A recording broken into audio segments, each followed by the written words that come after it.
Good evening students, मैं advocate Neha Singh आप सभी का अपने यूट्यूब चैनल एडवोकेट नेहा की पाठशाला में पुनः स्वागत करती हूँ। स्टूडेंट्स, हम लोग आधुनिक भारत के क्रम में अभी बंगाल के इतिहास को पढ़ रहे हैं। पिछले लेक्चर में हम लोग ये सब पढ़ चुके हैं कि कैसे बंगाल स्वतंत्र होता है, और इस क्रम में हम बंगाल के नवाबों का राजनीतिक इतिहास पढ़ रहे हैं। इस क्रम में स्टूडेंट्स हम लोग ये देखे वर्तमान में कि कैसे सरफराज खां को अलीवर्दी खां गिरिया के युद्ध में पराजित करते हैं और उसके बाद वो स्वयं बंगाल के नवाब बन जाते हैं। अलीवर्दी खां जब बंगाल के नवाब बनते हैं तो इनके काल में क्या होता है कि मराठों के तरफ से इन पे एक टैक्स आरोपित कर दिया जाता है, अर्थात ये स्वयं से चौथ देना शुरू कर देते हैं मराठों को। अब स्टूडेंट्स, आप लोगों के लिए एक सोचनीय विषय होगा कि आखिर ये भारत के एक साइड में हो के दूसरे साइड वाले को, ईस्ट में ये है और वेस्ट वाले को टैक्स क्यों दे रहे हैं। तो मैं आपको कल भी बताई थी, आज भी एक बार रिपीट कर रही हूँ कि उस समय शिवाजी का जो कालखंड था वो चरमोत्कर्ष पे था। उनके शासन काल में उनकी युद्ध कौशल जो थी वो बहुत महत्वपूर्ण थी और इतनी मजबूत थी कि वो संपूर्ण भारत को हिंदू राष्ट्र बनाना चाहते थे। इसके लिए उन्होंने प्रयास भी किया था और अलीवर्दी खां पर शिवाजी के तरफ से आप देखेंगे स्टूडेंट की रघुजी भोसले आक्रमण करते हैं और अलीवर्दी खां को पता रहता है कि वो इनका सामना नहीं कर पाएंगे, क्योंकि उनकी जो युद्ध नीति थी, उनका जो क्षमता था, उनका जो प्रशासनिक गतिविधि थी, उसमें अलीवर्दी खां फिट नहीं बैठ रहे थे। इसलिए उन्होंने समझौता करके और चौथ देना ही स्वीकार कर लिया।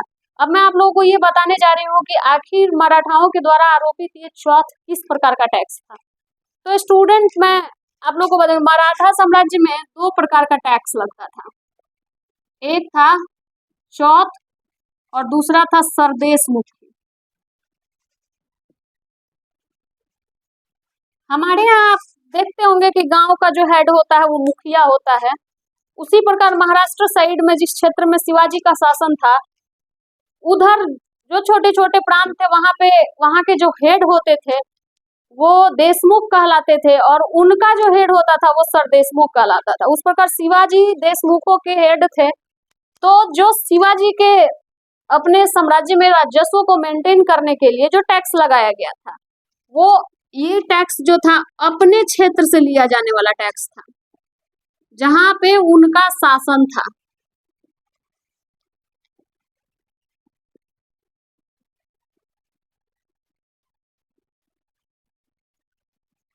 अपने क्षेत्र से लिया जाने वाला टैक्स था जो जिसका दर 1/10 था। लेकिन चौथ किस प्रकार का टैक्स था? तो चौथ शिवाजी उन क्षेत्र से लेते थे, एक तो जो नॉन हिंदू स्टेट होते थे उन पे ये आरोपित करते थे, उसके बाद ये उन राज्यों से वसूलते थे जिस राज्य की सुरक्षा की गारंटी ये देते थे। ये बोलते थे मराठा कि अगर आप मुझे चौथ देना शुरू करिएगा तो एक तो हम आपके पे आक्रमण नहीं करेंगे, दूसरा अगर कोई आपके पे आक्रमण करता है तो उस दौरान हम आपका सहयोग भी करेंगे। तो ये चौथ था, एक तो नॉन हिंदू से लिया जाता था, स्टेट से लिया जाता था चौथ, दूसरा राज्य की सुरक्षा के लिए आप कह सकते हैं। ये एक छोटा सा ब्रीफ था इन दोनों टैक्स समझने के लिए, इतना पर्याप्त है स्टूडेंट, इसलिए कि आगे जब हम मराठा साम्राज्य को पढ़ेंगे उस दौरान आप लोगों को बताएंगे। अब ये तो हो गया। अब ये चीज अलीवर्दी खां के काल में रघुजी भोसले के नेतृत्व में मिलना शुरू हो गया। अब देखिए, मैं कल ही बताई थी कि अलीवर्दी खां का जो प्रशासनिक गतिविधि थी वो बहुत महत्वपूर्ण थी और बहुत मजबूत थी।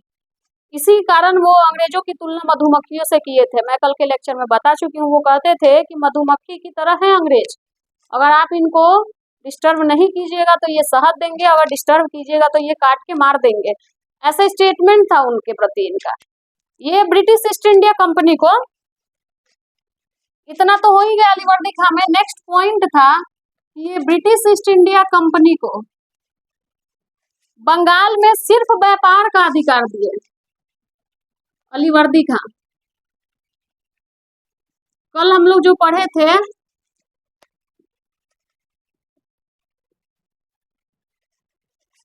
अलीवर्दी खां का ये शेष है।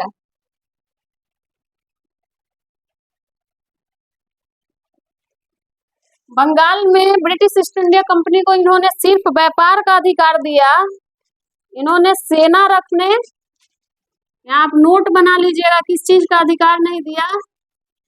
तो उन्होंने कहा कि आप सेना नहीं रखिएगा, और कलकत्ता कलकत्ता जो जहां से वो लोग व्यापार करते थे, दुर्गीकरण नहीं करिएगा, फोर्टिफिकेशन नहीं करिएगा, तभी आप व्यापार कर सकते हैं। उन्होंने ये आज्ञा दी। उसके साथ ही इन्होंने देखिए क्या किया, बहादुर मोहम्मद शाह रंगीला, मैं बताई थी आप लोग को, मोहम्मद शाह रंगीला ये जैसे ही नवाब बने, उस दौरान मोहम्मद शाह रंगीला को ये 2 करोड़ का, आप सोचिए कि उस टाइम अलीवर्दी खां अपने कालखंड में 2 करोड़ का नजराना दिए तथा उनसे ये कहे कि आप मुझे अर्थात बंगाल को स्वतंत्र कीजिए और मुझे मान्यता दीजिए बंगाल के नवाब बनने का।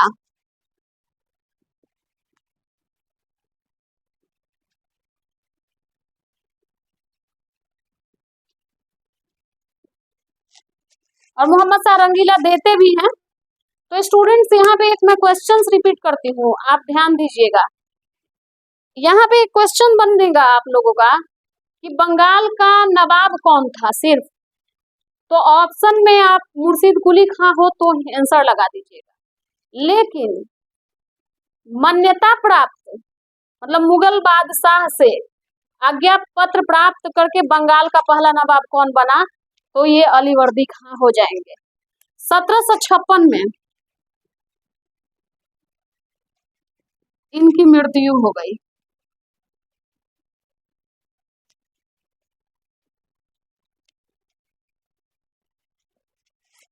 सत्रह सौ छप्पन में इनकी मृत्यु हो गई। अब इनके पास तो कोई पुत्र था नहीं इनका, इनकी 3 बेटियां ही थी।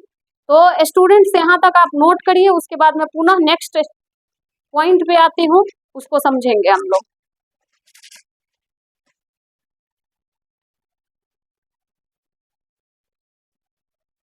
हाँ तो स्टूडेंट्स अब हम कंटिन्यू करते हैं। अलीवर्दी खां की 1756 ईस्वी में मृत्यु हो गई। अब मृत्यु हो गई तो क्या हुआ कि इनका तो कोई पुत्र था नहीं जिसको बंगाल का नवाब बनाया जा सके, लेकिन इनकी 3 पुत्रियां थी।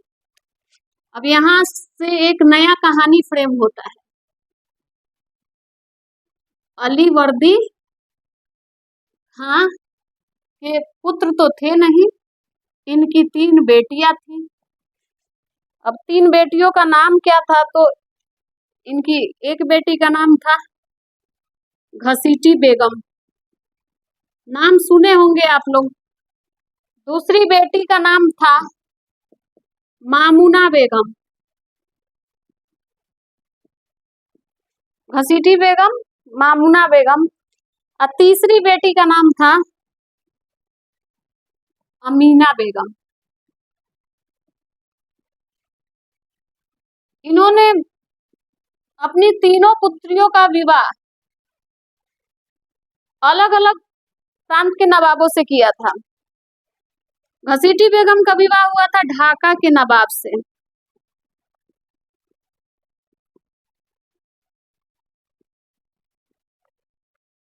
ढाका के नवाब से हुआ था।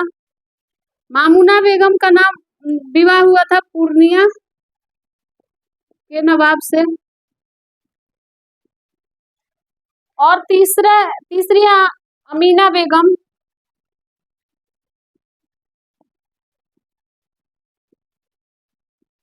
पटना के नवाब से। अब देखिए क्या होता है यहाँ पे, इन दोनों का एक पुत्र रहता है जिसका नाम रहता है शौकत जंग।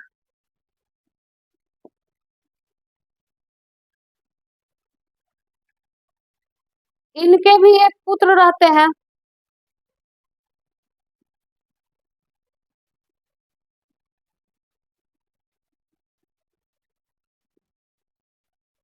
जिनका नाम रहता है सिराजुद्दौला, इनका कोई भी वंश नहीं रहता है।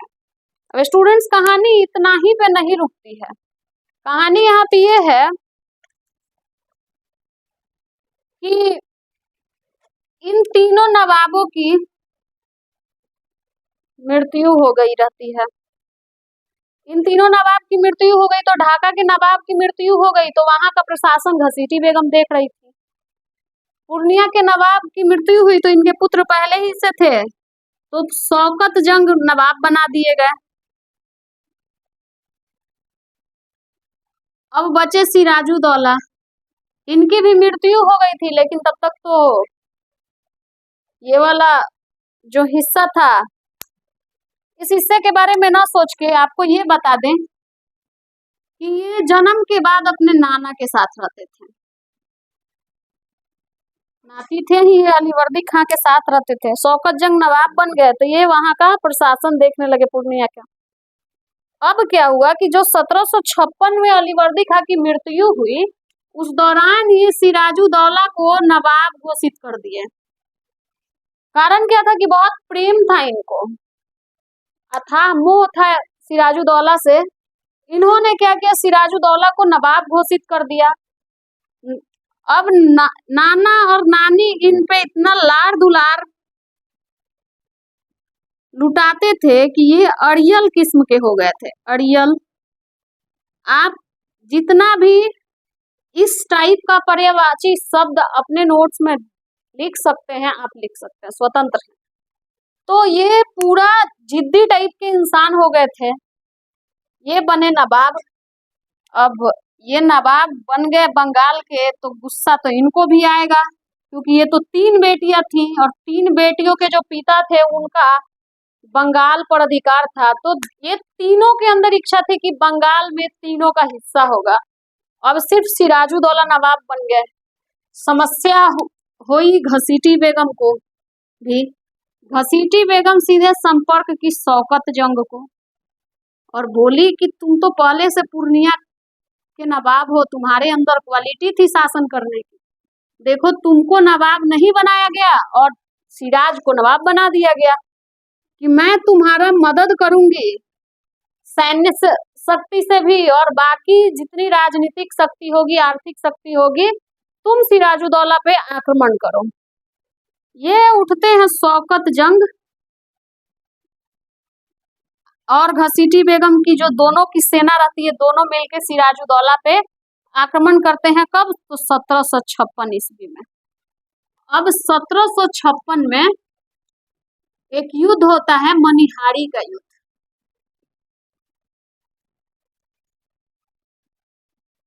किसके किसके बीच? तो शौकत जंग और सिराज दौला के बीच। इस युद्ध में सिराजुद्दौला क्या करते हैं कि शौकत जंग को पराजित करके मार देते हैं, अर्थात शौकत जंग पराजित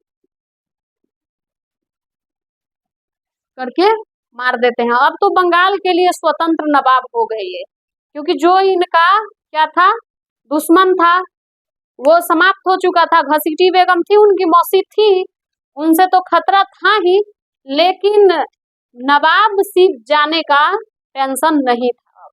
लेकिन सिराजुद्दौला का चैलेंज यहीं पे नहीं खत्म होता है। 1756 ईस्वी में, स्टूडेंट्स का नोट कर लीजिए, उसके बाद मैं नेक्स्ट करती हूँ। स्टूडेंट 1756 में मनिहारी के युद्ध में सिराजुद्दौला शौकत जंग को पराजित कर दिया और बंगाल के नवाब बन गए। लेकिन इनका मुश्किल यहीं पे नहीं खत्म हुआ। इसके बाद यहाँ पे एक नई कहानी शुरू हो गई, जो कि अंतरराष्ट्रीय स्तर की थी। आप सभी एक बात का हमेशा ही ध्यान रखिएगा कि कभी भी अगर आप आधुनिक भारत को पढ़ रहे हैं, तो आधुनिक भारत के साथ साथ आपको विश्व इतिहास के भी कुछ चीजों को ध्यान में रखना होगा और उसको आधुनिक भारत से जोड़ के पढ़ना होगा, तब जाके चीजें समझ में आएंगी। अब यहाँ 1756 में नई कहानी क्या शुरू होती है, तो यूरोप में सप्तवर्षीय युद्ध प्रारंभ हो जाता है। यूरोप में सप्तवर्षीय युद्ध शुरू हो जाता है। सप्तवर्षीय युद्ध अर्थात 7 साल चला था ये युद्ध, इसलिए इसका नाम सप्तवर्षीय युद्ध है।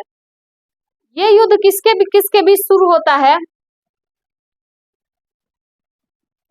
तो ब्रिटेन तथा फ्रांस, ये यूरोप में भी एक दूसरे के बहुत ही कट्टर दुश्मन थे।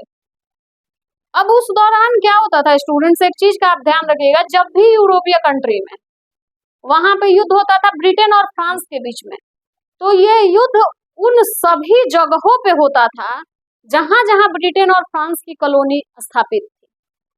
अब क्या था कि भारत में भी ब्रिटिश ईस्ट इंडिया कंपनी व्यापार कर रही थी और फ्रेंच कंपनी भी व्यापार कर रही थी। अब ये युद्ध, कारण क्या था इस युद्ध का? तो देखिए, जो फ्रांसीसी थे ये लोग कैथोलिक चर्च को मानते थे,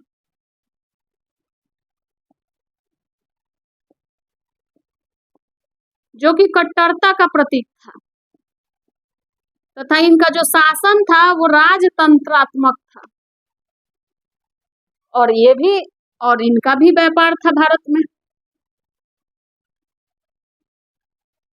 तो भारत तो प्रभावित होगा इनसे। ये जो थे ये प्रोटेस्टेंट को मानते थे और इनका जो व्यवहार था वो लिबरल था, और ये लोकतंत्र में विश्वास करते थे, प्रजा के शासन में, और इनका भी व्यापार था भारत में। अब भारत में भी तो ये दोनों लड़ेंगे,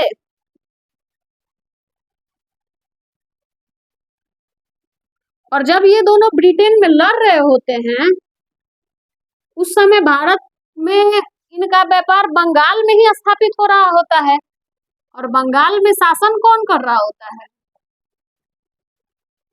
सिराजुद्दौला। अब क्या होता है कहानी यहाँ पे? अब यहाँ पे क्या होता है कि ये भी व्यापार कर रहे होते हैं, ये भी व्यापार कर रहे होते हैं, यूरोप में दोनों के मध्य जबरदस्त झगड़ा हो रहा है स्टूडेंट। तो ये झगड़ा यहाँ पहुंचेगा जैसे ही, तो दोनों फिर यहाँ पे भी तो लड़ाई शुरू करेंगे ही करेंगे।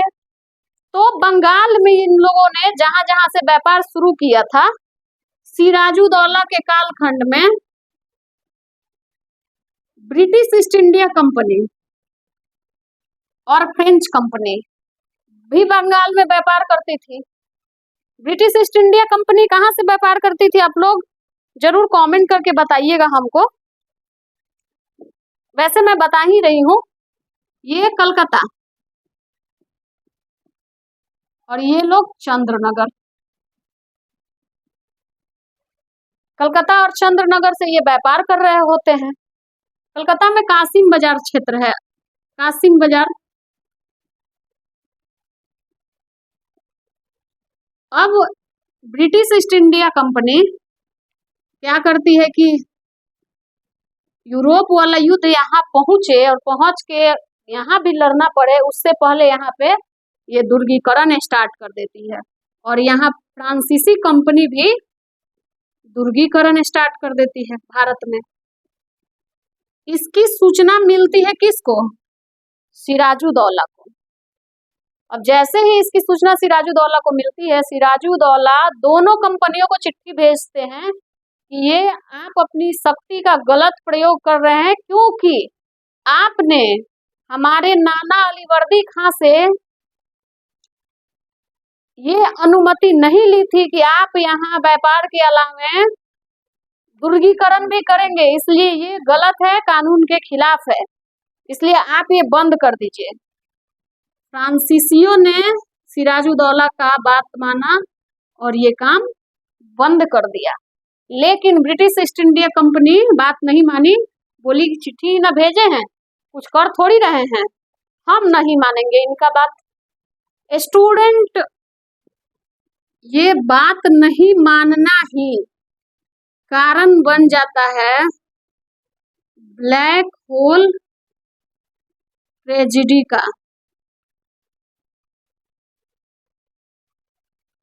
काल कोठरी कांड का।